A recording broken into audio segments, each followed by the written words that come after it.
కవిత, నీకెన్నిసార్లు చెప్పినా ఇప్పుడు గిసంటి పనులు చేయొద్దని. ముందు పోయి కూర్చో.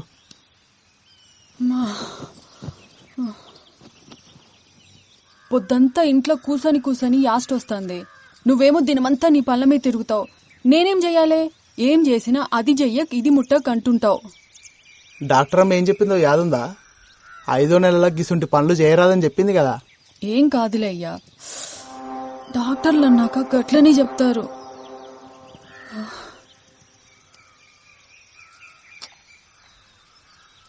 బోనాలకి చీర కొనుక్కుంటా అంటే పోదామా? మా అరే ఏమైంది? ఏమైంది కవిత? కవిత అమ్మా,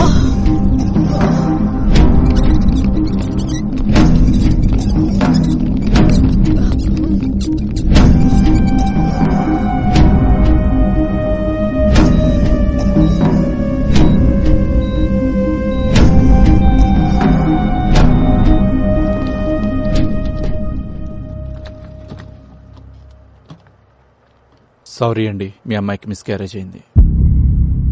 అదేంది డాక్టర్ అట్లెట్లయింది? అదే మాకు అర్థం కావట్లేదు. ఉన్నట్టుండి హై ఫీవర్ వచ్చేస్తుంది. ఒళ్ళంతా ఏదో పిచ్చి పిచ్చి ర్యాషెస్, బాడీ అంతా ఎడిమతో స్వెల్ అయిపోయింది. సిమ్టమ్స్ కి ట్రీట్మెంట్ ఇస్తున్నాం తప్ప కాజ్ ఏంటో తెలియట్లేదు. గదేంది, మన టెస్ట్ చేసినప్పుడు అంతా బానే ఉందట్టు కదా, ఇంతలోనే ఏమాయి బిడ్డ దక్కపోవడేంది? అదే నేను చెప్దాం అనుకుంటున్నాను, బట్ రీజన్ నాకే అర్థం కావట్లేదు. ఇలాంటి సిచ్యువేషన్ ఇప్పటివరకు చూడలేదు. అంటే ఇప్పుడు కవిత కూడా దక్కదా?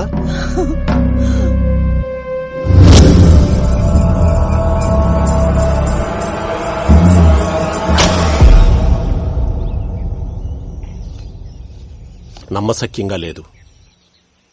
రేణుక అవతారం ఇట్లాంటివి చేతబడిలో చాలా అరుదుగా ప్రయోగిస్తారు. చాలా శక్తివంతమైనది కూడా. అంటే అమ్మాయి బ్రతకదు. అంత ప్రమాదకరం ఈ ప్రక్రియ. ఎవడు చేసిండో దొరకబడచ్చా స్వామి? చేతబడిలో ఆరితేరిన వారు ఇది ప్రయోగించగలరు.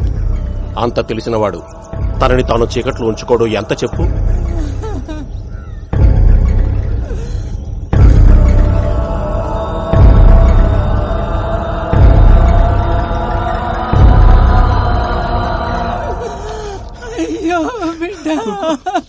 ఊకోవే రమేష్, రేణుక అవతారం 4 దశల్లో చేస్తారు. అందులో మొదటి 3 ప్రత్యర్థిని చెప్పడానికైతే, ఆఖరిది మాత్రం ప్రయోగించిన వాడు తనని తాను కాపాడుకోవడానికి. ఇది చనిపోయిన వాళ్ల చితి దగ్గర చెయ్యాలి. ఏంటి సామి అది? అమ్మాయి చితి దగ్గర దాని చుట్టుపక్కల జాగ్రత్తగా గమనించండి. వాడు దొరుకుతాడు.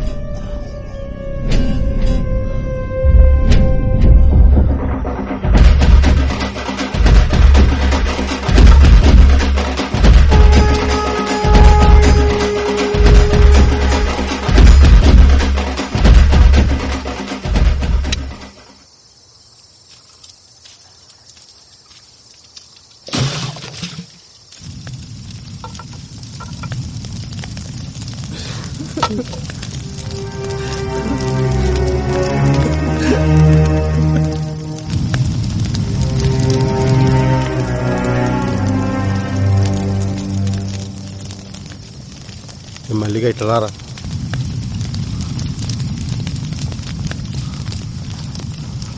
చెప్పన్నా, ఇదేందన్నా? రే, మాకు సాయం కావాలి. మేము ఆ గల్లీ చెరువు డబ్బకాడ ఉంటాం. ఈరోజు రాత్రి మా చెల్లి చిత్కాడికి ఎవడన్నా వచ్చిండో ఎంబడే మాకు ఫోన్ చేసి చెప్పు. ఏమైందన్నా? ఇవన్నీ అడగ, అందుకే నీకు పైసలు ఇచ్చేది. ఇంకా కావాలంటే తీసుకో. ఎవ్వడొచ్చినా ఎంబడే ఫోన్ చేయి. మల్లిగా అర్థం చేసుకోరు. కవిత పోయి పరేషాన్లో ఉన్నాం. పండగ కదా అని జల్దీ ఇంటికి పోకు. ఈయన్నే ఉండు. పోనీ, ఇది నా నెంబర్. దీనికి మెసేజ్ పెట్టు. అదెవడో కానీ దొరకాలి. వాళ్ళని కొట్టి కొట్టి చంపాలి.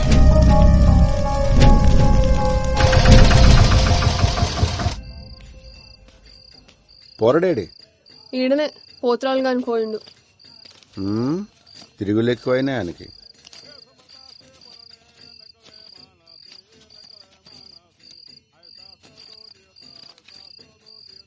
ఏం చేయాలి తక్కువ వచ్చినాయి?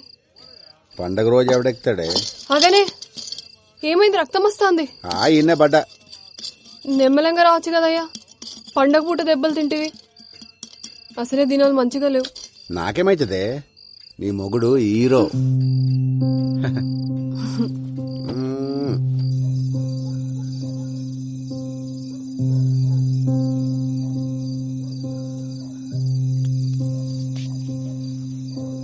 అట్లా ఓయేస్తా.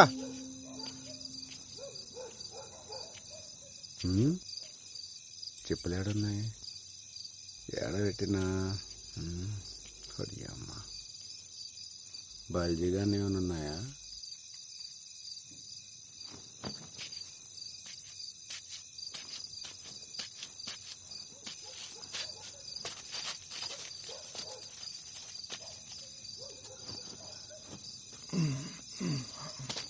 ఈడు మారుడు.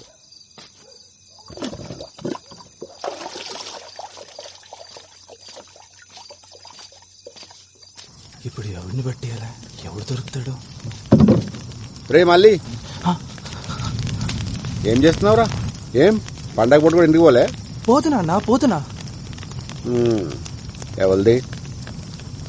మంచి అమ్మాయి అన్న. దేవుడు అంతే, మంచి మంచి వాళ్ళనే ఎగుబడిరా.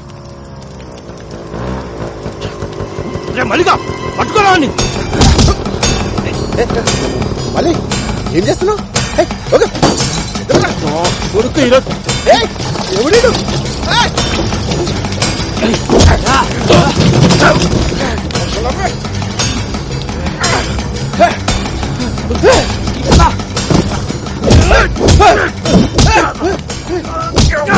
ఎందుకు కొడుతున్నారా?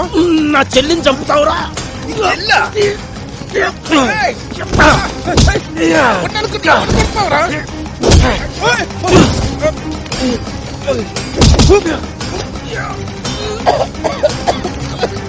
మల్లిగా వచ్చింది పట్టుకోరా, వచ్చింది పట్టుకోరా, రారా.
ఎరా బల్జీగా టీవీలలో పోయి వర్లుతురంట. ఈ ఊర్లో ఉండాలని ఉందా లేదా? చూడమ్మా, నీ మొగుడు చచ్చిండు, వాళ్ళ చెల్లి చచ్చింది. తప్పే వాళ్ళదైనా అయిపోయింది. ఇప్పుడు జరగాల్సింది చూడు.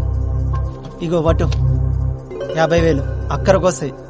వాళ్ళకి ఇయ్యాల్సిన పనిలే, నేనే పట్టుబట్టి ఇప్పిస్తున్నా, చూసుకో. సార్ అట్లా సార్, తీసుకో పర్లే.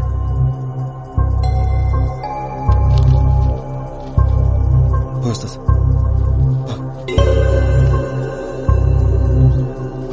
ఇంకా టీవీలలో ఆ లొల్లి బంద్ చేయర్రి, పోండి. అట్లానే సార్. అరే నడు.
ఏమ్రా పొద్దుగానికెళ్ళి చూస్తున్నా దొంగ లెక్క వెనకెనకే వస్తున్నావు. ఇచ్చిన పైసలు సరిపోలేదు సాలే, ఇంకా కావాలంటే ఆన్ని అడుక్కోవాల్సి ఉండే.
రమేష్,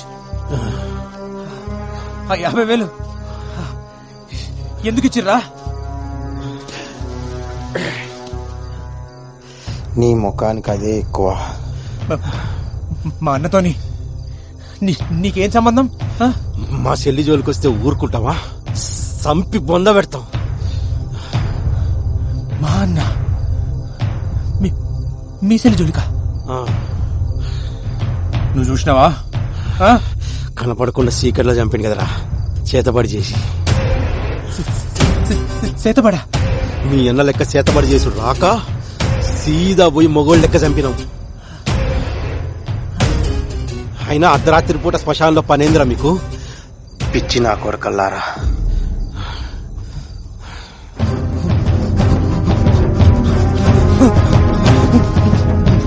మోహన్ చెప్పండి, నా ముందర చెప్తారా?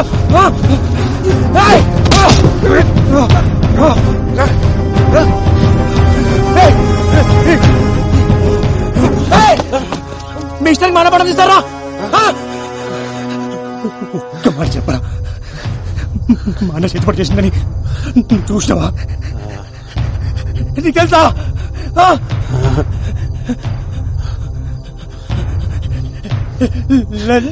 చెప్పిరా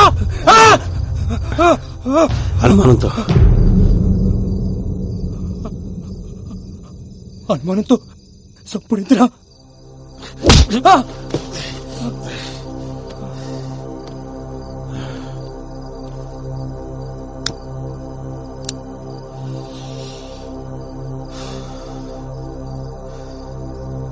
అనుమానం వచ్చింది కాబట్టి అన్నతోటే వదిలేసిన, లేకపోతే కుటుంబం మొత్తాన్ని కాలబెడుతుండే.